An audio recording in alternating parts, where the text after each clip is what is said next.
Цифрлы технологияның тиімділігі ұшан теңіз. Мемлекет өз жолдауында медициналық қызметті қолжетімді ету үшін автоматтандырылған жүйеге көшіруді тапсырды. Елбасының осы тапсырмасын орындауға сала мамандары күш салды. Нәтижесінде Түркістан облысының медициналық ұйымдары техникалық базасын 100% цифрландырды.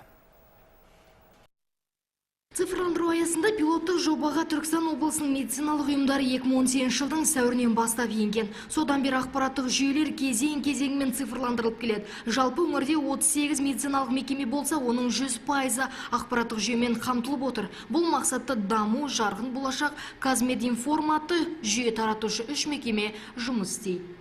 Қазіргі таңда осы медициналық ақпараттық жүйелер арқылы электрондық денсаулық паспорты жасақталған болатын. Облыс бойынша біз 98%-ын уже жасап қойдық. Енді жылдың соңына дейін 100%-ға жеткіземіз. Жаңа айтылған мобильді қосымшалармен олар бізде қазір 30%-дан асып тұр. Жаңа халық санынан 20 мен 60 аралығында. Жаңа біздер айтамыз ғой, интернет активный население деп. Солармен 30%-ын уже біздің өзіміз жоспарлағанымыз қамтылған болады. Тұрғындар ақпараттық жүйенің шарапатын көріп келеді. Аурухананың дәрігеріне онлайн жүйесі арқылы тіркеле алады. Үйіне дәрігер шақырту жайы да қарастырылған. Интернеті болса, лабораториялық зерттеулердің нәтижесін көруіне мүмкіндігі бар. Сондай денсаулық сақтау паспортындағы барлық ақпаратты мобильді қосымша арқылы оңай қолдануына болады. Бұл цифровизацияның қазіргі таңдағы емханамыздың жұмысының сапасын арттыруға қосатын үлесі өте зор. Сонымен қатар бұның экономикалық тиімділігін айта кеткен жөн.